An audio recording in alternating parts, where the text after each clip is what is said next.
So hello to everyone. Good evening, and thank you for joining us on our webinar on how to create a new digital income stream from Facebook challenges and birthday fundraising. So what we will cover today in our webinar is, first of all, we're going to be looking at some of the pain points and concerns that some of you might have around Facebook fundraising. We're also going to be taking you through the Facebook challenge fundraising model, the opportunities are to reach new committed supporters, and then we're going to end with an amazing case study from Cure Brain Cancer Foundation from Alex, who's joining us on the call. Throughout the webinar, the chat is open and some of my colleagues are in the chat, so please feel free to ask questions. However, we are going to have a full Q&A session afterwards. Great, so a little introductions first. So my name is Danny and I'm Head of Strategy and Development for Australia. At the moment, I'm currently based in Germany, but I'm moving back to Australia where I was born, which I'm super excited about very soon. And I'll be representing GivePanel out there. So GivePanel is essentially a platform, but also an extremely experienced support team that allows charities to better manage, communicate with, and retain and grow Facebook fundraisers. We work with over 300 nonprofits in over 15 countries. And my personal background is very much in donor acquisition. So I've run two of the digital acquisition programs, the social media digital acquisition programs at two of the Greenpeace offices.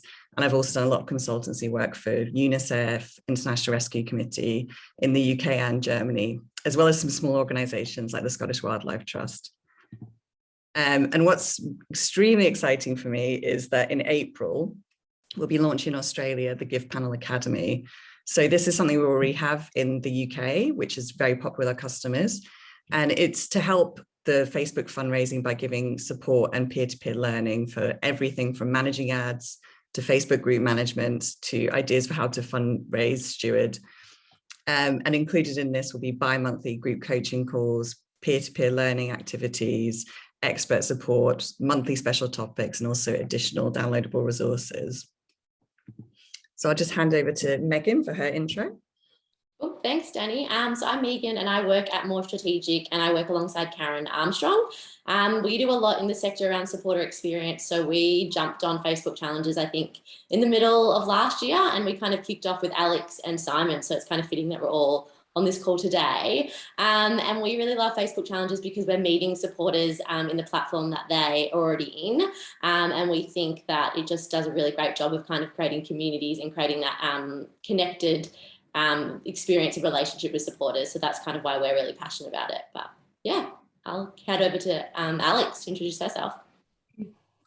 Hi, yeah, I'm Alex from Cure Brain Cancer Foundation. So I head up fundraising at Cure Brain Cancer, and I've been there for about 4.5 years now. So Cure Brain Cancer, we're the leading organisation for brain cancer research, advocacy and awareness in Australia, just as a bit of background. And we were the first charity in Australia to start using GivePanel and one of the first to run a Facebook challenge. So lots of information for you all to come. Perfect. I'll just say I've seen a couple of raised hands. If you have any questions or anything, feel free to drop them in the chat and we can respond there. That might be easier, but we will have the full Q&A afterwards. Perfect. So I'll just go through, give you a little introduction to the Facebook fundraising side. So there's no other type of fundraising which is growing at such a huge amount. And there's already been 5 billion raised for charities. And you can see it's very much on this upward trend. However, we know that there are pain points and concerns from some of you. A big one that a lot of people have is this idea that there's a lack of donor data and visibility. There's also uncertainty about how to steward Facebook fundraisers to committed supporters. I hear sometimes there's a bit of a fear of saturation. There might be too many virtual challenges. And there's also an idea or a confusion on if it replaces existing events or not. But these are all areas that we're going to help you address through this webinar. And if you get Facebook fundraising right, the opportunities really are huge. There's 60 million active Facebook users in Australia. By targeting through Facebook, you can easily tap into their existing networks. And also 9 out of 10 of the fundraisers who come to you via Facebook fundraisers will be new to your organization. So the first part of the sessions I'll be taking you through is around thanking. So how we can help you with the GivePanel platform to really steward and thank people who are coming to you via Facebook fundraisers. So I'm sure many of you have already seen people on Facebook raising money for their birthdays, in memory, or perhaps a special event such as a wedding. A lot of these come through organically, or they may be recruited by ads. And a lot of the times they're now going onto websites, charity websites, as a fundraise for us option. Like all Facebook fundraising, you require Facebook giving tools to have this active. So that's something that we really stress is a great process to start going through, is to start getting those tools set up.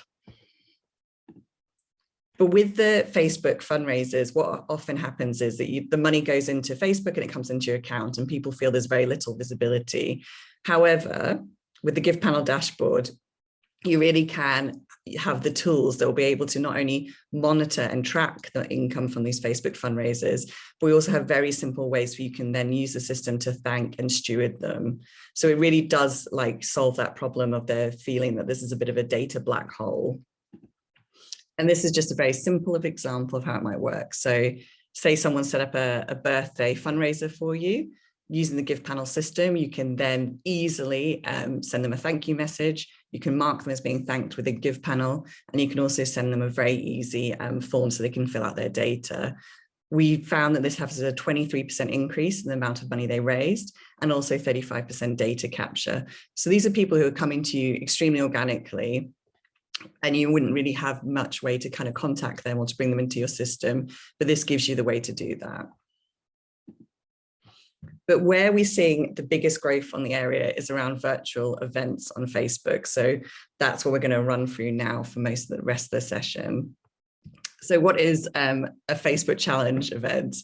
Facebook Challenge is essentially a virtual event that's managed via Facebook. So people are recruited by Facebook ads, and they undertake the challenge in their own time. So this is everything from 300 squats a day in March to, I've seen an arthritis charity do a really great knitting challenge. And what this means is there's obviously very low acquisition costs.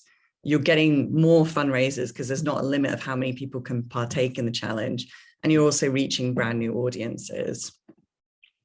And this is the challenge funnel that that most of our partners work with. So I'll just take you through that. So essentially you use Facebook ads to target people. And then in the ads, this takes them into what we call a lead form, which is a very simple advert, which has basic data capture. But the main point of the lead form is really to drop them into the Facebook group. Once they're in the Facebook group, we then usually invite them to register for the event, such as with a t-shirt. That's a great way to get your brand out there as well. As if they register, they'll also get a t-shirt in the post. And then 70% of those register and you'll get that data capture. And then from that, about 37 to 38% will then set up a Facebook fundraiser. The amount that people raise in these Facebook fundraisers varies quite hugely, but usually they can be very large amounts. And that's something that Alex will talk about in her section.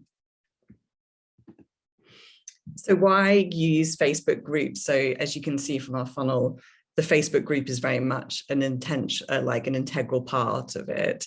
The reason that we encourage this focus on Facebook groups as part of the model is that we've tested it many times and it's proven to increase average amounts raised. There's also very high engagement rates. So people are used to checking their Facebook several times a day. So any posting that you do on there is going to be very easily seen by your supporters, your challenge participants. And it's also a great way to harness the power of the newsfeed. So if you're a member of any group, you'll know that if someone posts within your group, you're definitely going to see that post on your newsfeed. And another big advantage of having all your challenge participants in a Facebook group is that it's super, super easy to moderate.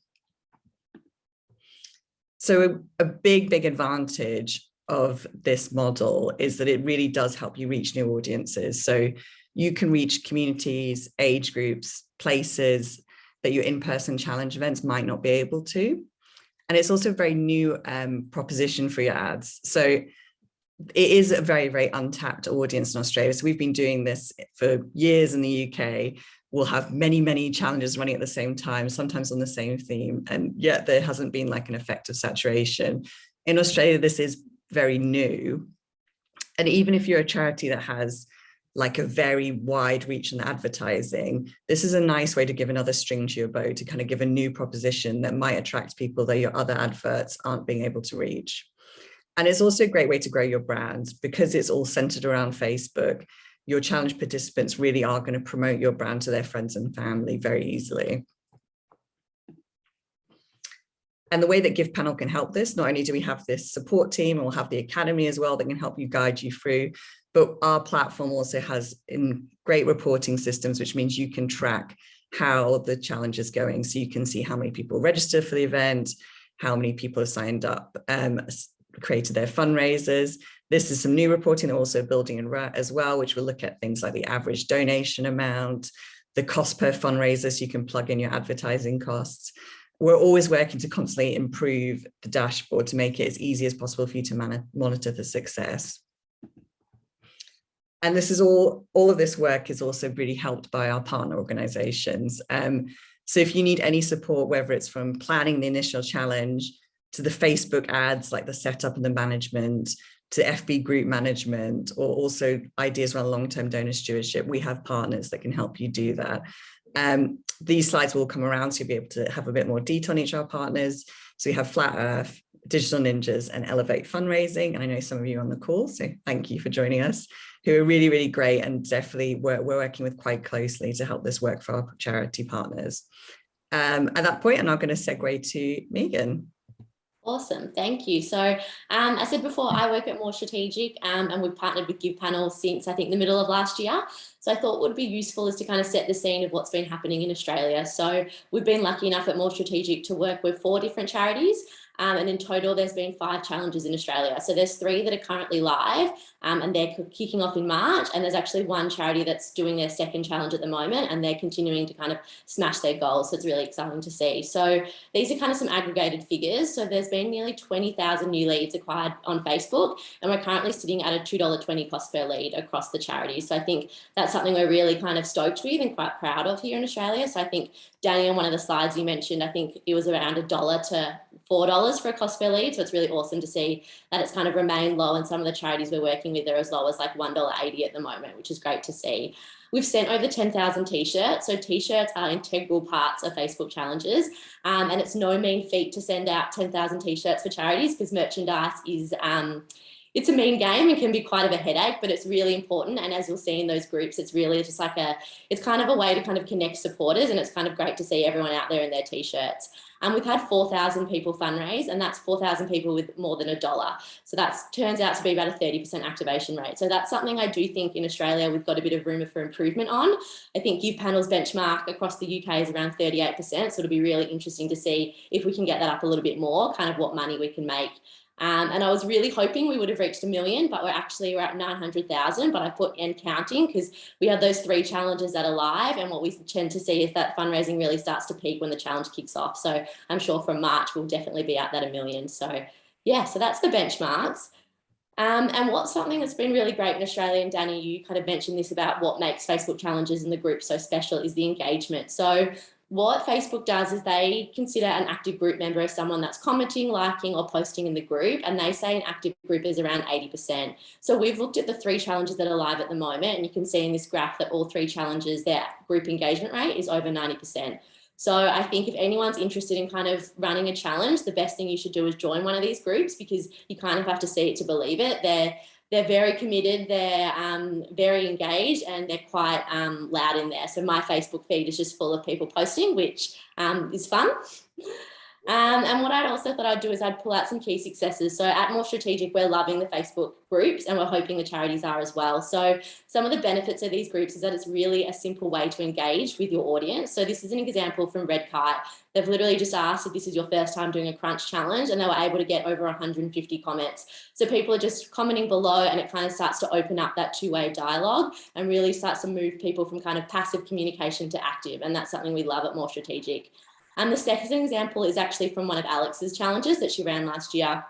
And they did an awesome job at kind of getting people in the group that were cause connected. And it became this really supportive community where people were sharing their stories and connecting to others on kind of their similar personal experiences that they went to. And that's a testament, I think, Alex, to your high average funds raised, which I'm sure you'll get stuck into. Another thing about Facebook challenges that I really love is the pace of them, and it's really important to be reactive. So Canteen do an awesome job at this. When they see a question being asked, they jump on it and they get really creative with their content. So they're getting quite a few people say that their t-shirts run large in the sizes. So what they did was they put together a nice explainer video to go how to style an oversized shirt. So it just shows that it's not like an email that needs to go through a long process of approvals. You can really be reactive. It can be having fun with it and kind of be creative. And the last one we love at More Strategic is insights and the way to get feedback. And the Facebook groups do this really easily through polls. So this is just a simple question asking people how they're going to kind of participate in the challenge. And from there, you're able to quickly kind of tailor your content and respond to people. So you could even do things like, what's your connection to cause? Or I know, Alex, I think you asked your group what challenge they'd be most interested in doing for the next one. So you're actually constantly using customer insights to kind of shape the challenge, which we really love. And then I thought I'd also chuck in some user-generated content. So these are some examples that I've seen recently. The first one is someone did a bake sale. So they got their husband to send some baked goods into their work, and they raised about $50 in gold coins, and someone was nice enough to chuck them a $5 note. And what they'll do is they'll go add them to their Facebook fundraiser. And it just shows that at the heart, this is still community fundraising. So you can still use all your traditional tactics. It's just another way to kind of reach people on Facebook, and they can kind of make it what they want. The second one, which is kind of hard to see, but this is a group of joggers in a jogging challenge. They've just gone off their own back and created a Strava group. And I had no idea how serious and committed joggers are, but they've essentially gone and created this more smaller, tight-knit community in the group that already exists, which is awesome. And there was 96 people just off the back saying that they wanted to be a part of it. And then the last one, I couldn't help but put a dog in this webinar. So this is a dog wearing a t-shirt, because I think that's just gold. So again, it really lets charities have fun with their supporters, try different things, and it's a really big test and learn, and just kind of a really nice place to be in, I think. Yeah, on the dog, I did see that the Dogs Trust in the UK, as their incentive, they use a dog bandana, which was it's great. cute. Yeah. I'm just waiting for someone to be able to do a dog walking challenge. So if anyone's saying, I'm ready. So what can we offer you? So I'll go just through some of the practical stuff that we've been helping charities with. So the first is what we suggest we do a kickoff workshop. So Facebook challenges, we do say to our clients, you've kind of got to unlearn some of your traditional fundraising tactics. So we think it's really important to bring charities, internal stakeholders all into the same room and kind of run through everything that you need to know. So what we do is we provide step-by-step instructions on how to run a challenge, and then also how to acquire participants. We set your challenge goals, so we help you set KPIs. We develop your challenge concepts. We've got some great insights into what audiences kind of levitate to which challenges. And then we also, which we spend a bit of time on, is looking at how to learn how to manage and activate your Facebook group. So that goes into moderation, into content, and then that's what I think is really important about these challenges. We then have 2 different packages. So if you signed up for us to do the basic challenge package, we provide you with templates and content frameworks. We're big believers in enabling charities. So we really want to give you the tools that you can kind of go off and run with it and really kind of lead from internally. We do Facebook fundraising benchmarking. So that's where all the benchmarks I showed before, and that really helps charities optimize and kind of work out where they are, what levers they need to pull. And then we also do ongoing weekly support and check-ins. And then if you need a bit more hands-on help, we do offer Facebook ads implementation and journey development. So whilst a lot of engagement happens in the Facebook group, we're always trying to get charities to kind of think beyond that and kind of look at the multi-channels you can kind of add on top of that. So whether that's conversational SMS, phone calls, or just like an email journey, there's always kind of things we can do to enhance average funds raised. So lastly, I think Danny, you touched on this, and this is something that's awesome about Facebook challenges, but 9 out of the 10 challenge participants are new to the organisation, and the 2 challenges that ran in November last year saw similar ratios, so that was great to see. But what a bit of an issue is that we know retention in P2P events especially is quite low. So normally we see around a 20% retention rate for people to come back and do the event year on year. So what we know is that if you're getting people in at a low cost, they're fundraising for you, how good would it be if they could actually become lifetime supporters to you? And our partner in the UK, More Strategic, and they covered a webinar with us last year. Julie Roberts ran through some of the retention tests she's been implementing. So they've been looking at how to convert their challenge participants into regular givers, and they're currently sitting at about a 5% conversion rate, which is really good. And they saw, I think it was something like 25% of people that raised over $1,000 actually went on to become a regular giver. So the amount someone raises is a really good indicator into like if you can get them to convert later on. They've also done a few other tactics. They've done SMS to donate campaigns and also shop conversion. And they've kind of had less results, but it's still good to kind of add that into the mix. So we're currently running this approach with an Aussie charity. The results are pending from about May this year. So we're really excited to see how that goes. But if you were going to look at this with us as an organisation, what we first start off with is a post-campaign survey, just to kind of understand who these people are. You don't get much data from Facebook, so we really want to try to dig in to work out what their motivation is and their connection to your cause. We then look at the kind of attitudes we need to shift. So if someone comes in and does a challenge, we know that we need to get them to be kind of a fan of yours and in their kind of top, at least their top charity or their top 3 to kind of get you to convert into a regular giver. So we kind of work with you as a charity to design a journey where we think we need to take the supporter so that the end goal is that they're kind of your favorite and they kind of love you. And we then kind of put them onto telemarketing calling, which we can then also help you with, and also we provide in-house support and implementation. So a lot of this is designed around setting them onto an engagement journey, setting them through to telemarketing and seeing how we can convert them. So hopefully some good signs we'll see in May, because I think that'd be awesome. Sorry, I went a bit early. No, you had it all good. Okay, so I'll hand over now to Alex to get us through the case study. Thanks so much. Yeah, look, I just want to sort of, there's a lot of information in this webinar, so I thought it'd be really useful to kind of talk you through exactly how Cure Brain Cancer Foundation actually got started with birthday and challenge fundraising, sort of give you a little bit of background as well. Look, I know there's a lot of issues with people, previously we couldn't get a lot of data, i.e. any data. And, there was a lot of things that happened at the beginning where probably wasn't the best platform, but it has changed a lot since then. Way back at the beginning, we got a lot of success at Cure Brain Cancer Foundation with birthday fundraising. And it was literally staff going in and searching for people who'd set up a fundraiser and sliding into their DMs on their work Facebook account and saying, "Thank you so much. Would you mind giving us your details?" It was definitely very, very manual, but very, very useful. And, we had a lot of people that did go on to do a lot more fundraising for us, but obviously it's not ideal and it is very time consuming. I think it's really important, these people were expecting to hear from us if they sign up for a fundraiser, regardless of what platform they do it. They want to hear from the foundation or they want to hear from whichever organization they're supporting. And that was key for us to make sure that, at least we were reaching out and saying thank you. And then excitingly last year, there are a few critical pieces that meant that we could actually start to sort of change the way that we worked. Data was able to be received from Facebook, things like being able to post on fundraisers, walls on the actual fundraiser as the brand. So there was a few things that we could do there, which actually really, really helped us. It's actually a really great platform for the fundraiser. I think, I've heard on the grapevine people talking about, oh, should we be actively stopping people from fundraising on Facebook because we don't get the data and it's not as easy for us. But actually for the fundraiser themselves, it's so easy. It's all hosted within Facebook. They don't have to input any of their details. Facebook has it already. Like, it's literally 1 or 2 clicks. And then they don't even need to share their page. So it's automatically shared as soon as they set up a fundraiser, for example. So before they even have chance to think about, oh God, I just signed up to do 1,500 birthdays in November, their Facebook fundraiser already has 3 donations on and they're kind of into it. So there is some really good advantages there. And I think just generally with GivePanel, we were so excited last May to start using the platform and to actually be able to get in there and see all of that data and actually look at the dashboard and see the insights and all of that kind of stuff. It's not just a case of fundraisers. It's not just a case of, just that data, but you can also see people that add a donate button to their statuses, and you can also see the people that donate via the donate button on your brand page as well. So it is literally all encompassing, which is really exciting. If you could just pop to the next slide, that'd be great.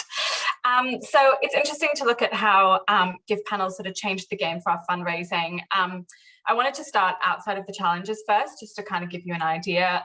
You can see on this graph pretty clearly when income started getting a significant uplift.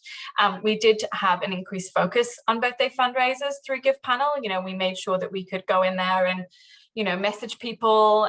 You can tag and add comments, in the back end just to kind of look at, oh, I've already messaged these people. And there was a jump from around 70 birthday fundraisers a month to around about 130 a month from beginning to end of last year. And then one thing we did this year in January was we trialed a birthday campaign. So literally as simple as emailing people with birthdays on the database, asking them to hold a fundraiser in lieu of their birthday to support the foundation. So both the January and February emails went out to about 1,300 people each, and we saw a significant uplift. So you can see in January there, it raised over 55K, which is compared to about $7,000 last January. And currently February is sitting at about 25K compared to 23 last year. So you can see some big changes already just by sort of being proactive.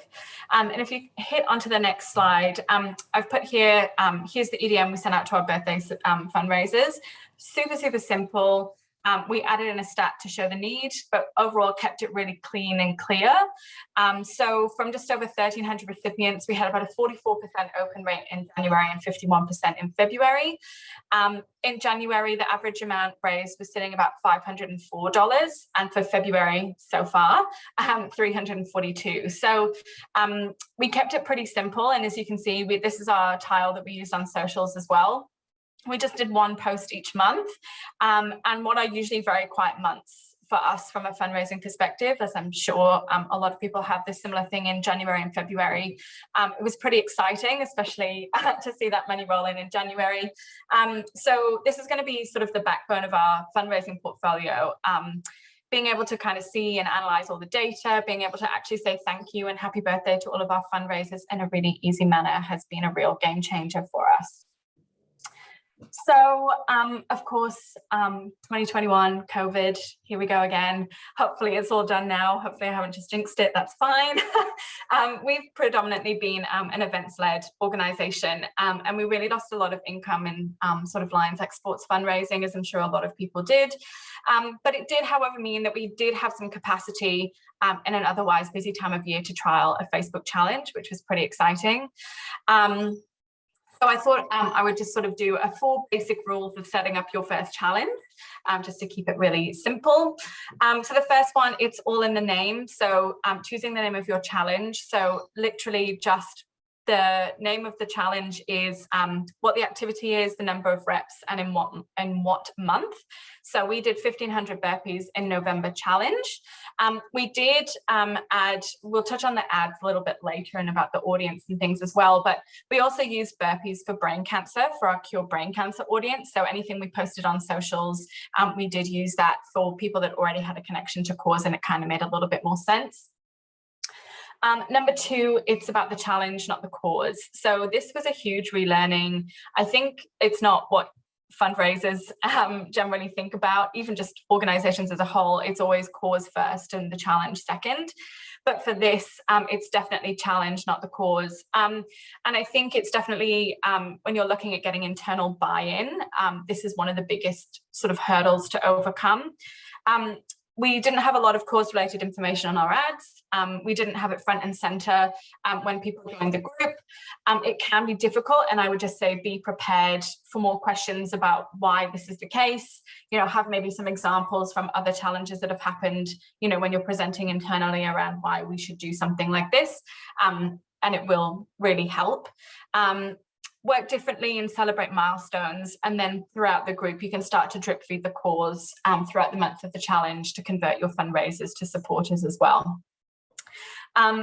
Number 3 is one-click fundraising is your friend.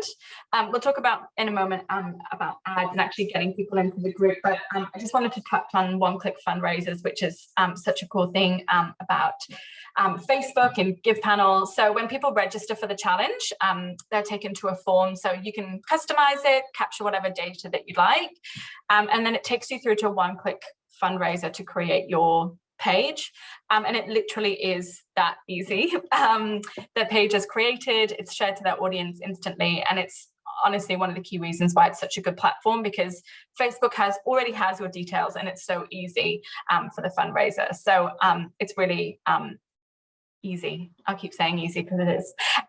And number 4 is incentives are key. So as Megan touched on, incentives are a huge part of the challenges.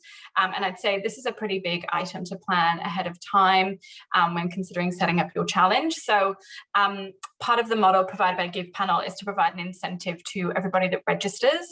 So we had t-shirts and posted one out to every member who actually registered for the challenge. We have used incentives previously, and I'll admit I was hesitant at first to these not being linked to a fundraising milestone, which is what we do for other campaigns, but it does actually work. So we did have some shipping delays, thanks COVID. So we didn't get our t-shirts out to our fundraisers until I think the beginning of the second week of the challenge. And you could really see an uplift in fundraising as soon as people started receiving them. So people are posting in the group saying, I just received my shirt, and then that starts conversation and engagement, and it just made such a huge difference. So even if, you know, whatever it is you choose to use as your incentive is slightly delayed, don't worry, because it does make a difference regardless. Yep, thank you. So ads are another re-education process as well. So we ran 6 different ads across 3 weeks, all with various wording and imagery just for testing. The audience for these ads are pretty much as broad as you can get. So our audience was 18 to I think 75 across Australia, and that was literally about it. So we didn't add any lookalike audiences or target people who like our page and their networks. It's literally just as broad as possible in order to get a whole new audience. The other thing which you can see on the slide here is that they're not really overly branded. Again, this is a challenge first, cause second, and you can see with these 3 images that we didn't have any cure brain cancer focused wording. It was all about the challenge. These 3 ads performed the best for us, and the one at the end with the 3 pictures had a cost per lead of $1.40 at its lowest. So they really, really worked. And the biggest lesson we learned from the ads is that it's all about the lead gen form. So this was brand new to me, brand new information.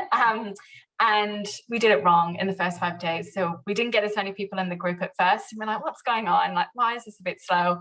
And then we set it up correctly. And this is literally just where people input their details. So name, email address, and then they get a link to join the group. And it's such an important piece of the puzzle that once we had it right, we saw incredible numbers joining the group and our engagement soared. These challenges aren't just about your core community. It's also about engaging a brand new audience to your cause as well. So as previously mentioned, having spoken to GivePanel, they were reporting stats around 80 to 90% acquisition rates in the UK. So we fully expected to only have a few fundraisers with a connection to cause taking part. But that was not the most of the case. We had a lot of incredible people taking on the challenge with a connection to cause. However, the majority were not on our database. So for example, just on the left here, on the right here, Edmundo, he was our top fundraiser and he raised over $20,000 for us. He wasn't known to us previously. He wasn't on a database. We hadn't had any communication. His partner has brain cancer, and they both shared their story on the group and on social platforms to raise awareness. They're now a case study for us in our upcoming inspiration series, and are looking for other ways to engage moving forward. So it's pretty exciting to see these people that you know, we otherwise wouldn't have reached, even if they do have a connection to the foundation. So this group itself, if you just go back just one slide, sorry. So the group is the most important part of the challenge. So it's where you engage and motivate people taking on the challenge. So once they're in the group, that's where you can start to push them to sign up, to create their fundraisers, build the challenge momentum, celebrate fundraisers, and everyone else starts to talk about the challenge itself, how they're feeling, sharing stories, sharing videos of them doing burpees once it all begins. We had about just over 2,000 people in the group, of which 1,100 took part in the challenge, which is pretty good. And as Megan sort of touched on, things that worked well with things like fundraising milestones, supporter stories. We did a fundraising Friday, which kind of wasn't particularly glamorous. All we did was tag people, our top 10 fundraisers, and it just encouraged people to engage. It encouraged people to sort of go out and get donations if they didn't have any. You know, it just acted as a bit of an incentive as well. And then other things, as Megan mentioned, things like polls, asking people, how did you get your first donation? How ready are you feeling for the challenge? What should the next challenge be? And that sort of got a lot of engagement as well. And just the plain background with text posts, asking people where they're from, how they were finding the challenge, that sort of stuff. It just worked really well. So really exciting. And then just the next slide. So this is burpees and numbers. So our average raised ended up being $360, which is a lot more than the benchmark, which is pretty exciting. At one point it was sitting at $426, which I got very excited when it was close to the end, which is incredible. It then dropped to sort of 338, 344 and finished on 360. For the last couple of weeks, we really were trying to sort of push the group to get fundraising, even if it was just donating to themselves to sort of get the ball rolling.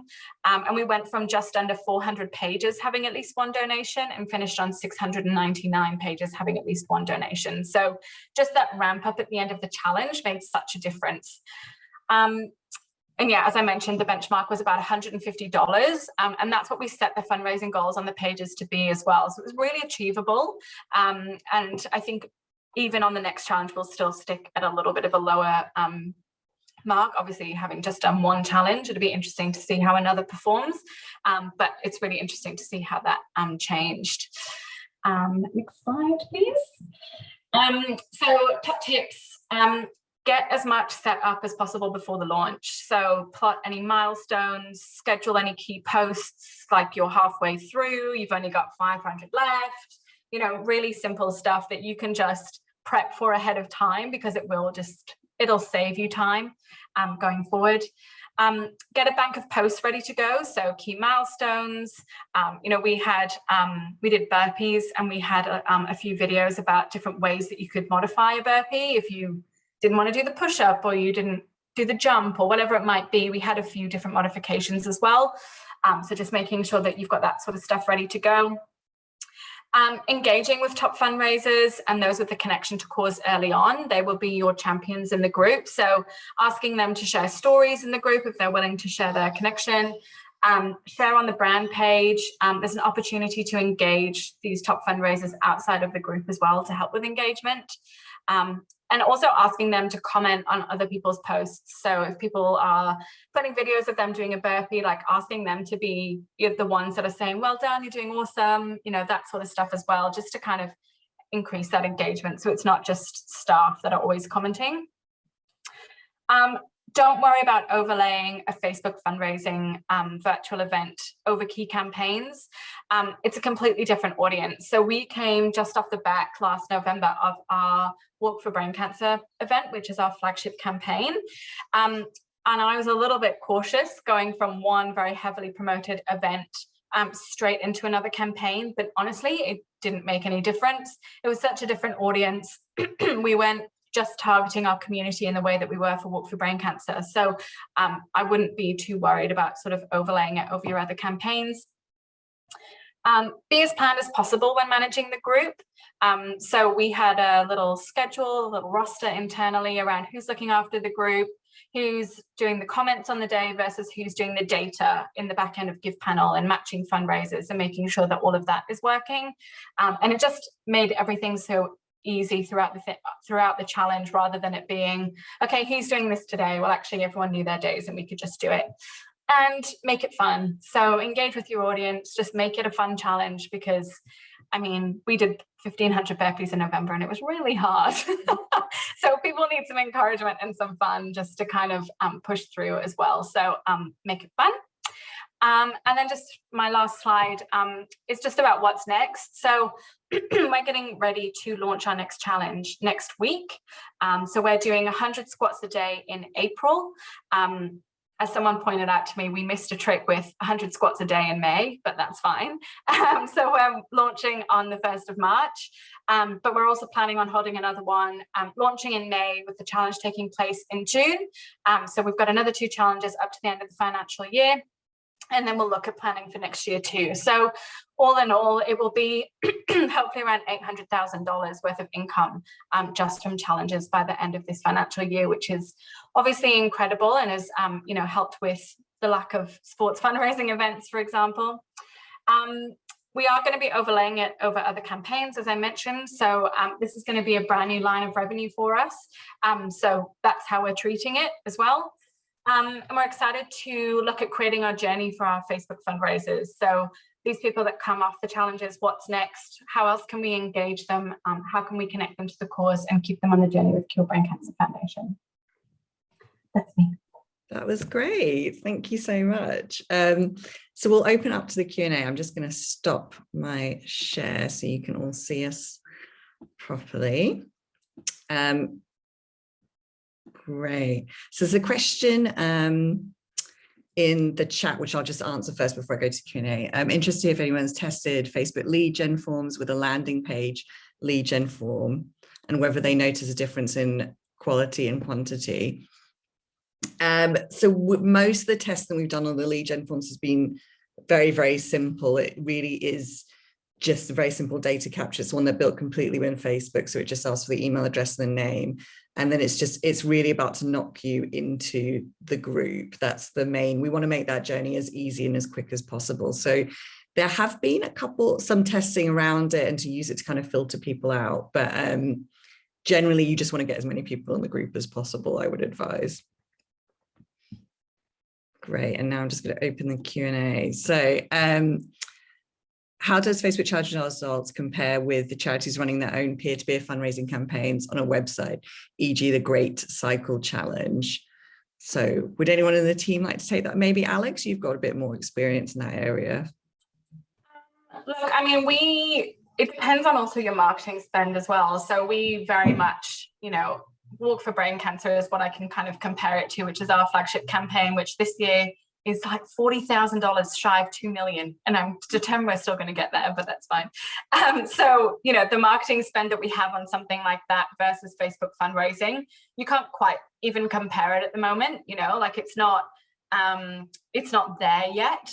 Maybe it will get there. And, maybe you have some examples from the UK, but, it's just a very different spend. So for example, from a marketing perspective, we spent $7,000 on ads for our first Facebook challenge, which is completely different to what we spent to raise $2 million for Walk for Brain Cancer. So just to kind of give you an idea, because it was a pilot, it's one of the first ones we've done in Australia, we didn't know how it was going to go. So we kind of started small, but maybe you have some examples of the UK where they've raised more, but that's sort of where we came from. Yeah, we've definitely had charities that have been in that million mark in the UK. So one of them was the Dogs Trust, which I talked about, but also some big health charities. So it definitely can get to that level. And I think one of the key things is this idea that it is getting you to a different audience, which I personally would probably never do like an organized challenge because I don't trust myself to like get ready on the day and everything, but I would do a Facebook challenge. So it does open up to new people who are going to do something a little bit different. Another key thing I would say as well, that it also, with those events where it's quite a hardcore challenge, a lot of the time you're going to be speaking to people who've done them several times. And that can mean that they've already exhausted their fundraising network a little bit. Whereas if it's a challenge someone can do in their own time, it's a little bit easier. Then you're going to reach people who haven't done that fundraising type before. Great. And the next question is, can you tell us the advantage of onboarding with GivePanel versus using Facebook charitable giving tools?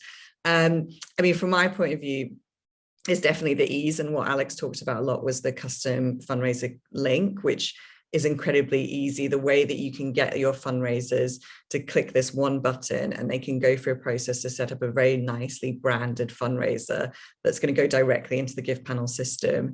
And then you can see them there, you can thank them very easily, you can see all their total income. That's something that you're just not going to be able to get with the charitable giving tools. Alex, would you like to add to that maybe as a personal experience with it? Yeah, sure. Look, I did a presentation at the beginning of last year, and even though we've been fundraising on Facebook, I realized we didn't even have charitable giving tools. So I would say the first thing is make sure that you have that just generally, so that people can, find you easily, and you can sort of get a few different things within that, which is really useful. But it's kind of like chalk and cheese. Like in my head, you can't have one without the other, because, you kind of have the social tools, but then you also need to be able to see those data insights and to be able to get that data into a form that you can look at and sort of work with, which you don't quite get from Facebook in its current functionality. So yeah.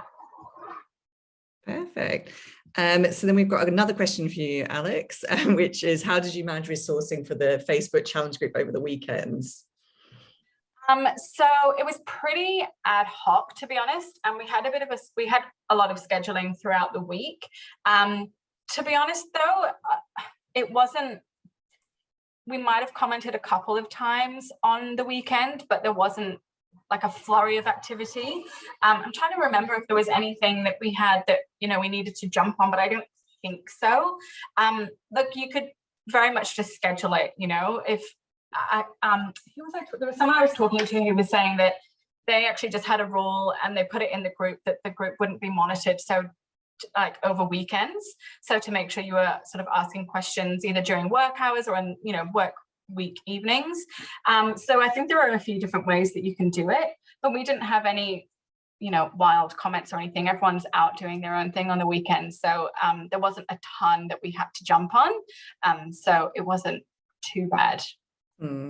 Megan, do you have anything to add about groups that you've been working with?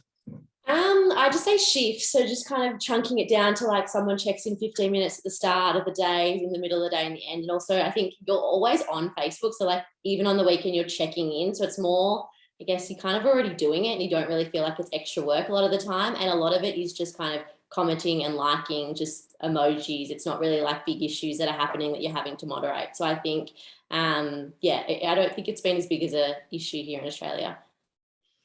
Great. So we do have a question about Fundraising, which is a similar platform that's being brought up, and how they're offering and how is it different to GivePanel. I personally haven't seen that much of their platform, so I can't comment on the capabilities. My understanding is that it's very much a platform, so there will be some similarities, but the advantage of GivePanel is that we are in a way more than a platform. So we have this huge length of experience of working in the UK on challenges. We have lots and lots of case studies. I think we've worked on like hundreds of challenges, so we have feedback and across many different causes. And also we have the academy as well. So this peer-to-peer learning and support for each other is something that we really think sets us apart. Great. And we've got another question for Alex. So how many staff members do you have managing the Facebook group? Sure. So we were, the first time we did it in November, we were a team of 4 and we kind of very much managed it between the 4 of us. But I would say that you could definitely do it with less, but we were very much more just learning together. So kind of, you know, hand holding each other a little bit and just kind of making sure that, you know, we were kind of tackling things together. For the second challenge, there'll probably be 2 staff members that take shifts throughout the week that manage the group. Like I say, it was more because it was the first challenge that we did that we sort of were a very tight-knit team, so we were kind of managing it all together. But going forward, it'll be around 2 people that would be taking the shifts. But it does depend on how busy the group is also. You know, we had just over 2,000 people in the group. And obviously not all of those are active as well. So it depends on how big the group is. If it was more and there was more things going on, maybe Megan, you can talk to that with experience from bigger groups, but we found it okay. Yeah, I'd agree. I reckon 2 is kind of the sweet spot. I think if it falls onto one person, it's a lot and it can become quite tiring and tedious. But I think definitely have 2 whose roles are kind of looking at that. And then also you'll have other people and staff members in the group as well that kind of take the load. And also we call them kind of Facebook group champions. So friends, family, volunteers that you can kind of be in there that can kind of help out as well. So definitely doesn't always have to fall on one person. Yeah. Great. There is also, as I mentioned before, we have partners as well. So if this is something, a big concern around managing the Facebook group and community management, there's always partners that we can help you pair with to handle that. Great. So that's all of our Q&A. Are there any more questions before we finish up? I think we're almost bang on time. No more questions from the group? In that case, thank you so much for joining. We'll be sending around follow-up with the recording also slides, and we've also got a full case study from Alex, which will be really, really nice for you to see, to go into much more detail. And feel free to reach out to us at GivePanel at any time. We're here to answer your questions. We can give you demos of the platform. At the moment, I'm still in Germany, but I'll be in Australia very, very soon. So I'll be on your time zone as well to support. Great. So thank you very much. Thank you very much. Thank you very much, everyone, for joining. Thanks for organising, Danny, and your panel. No problem. Thanks, Megan and Alex. Thanks. Bye. Bye all.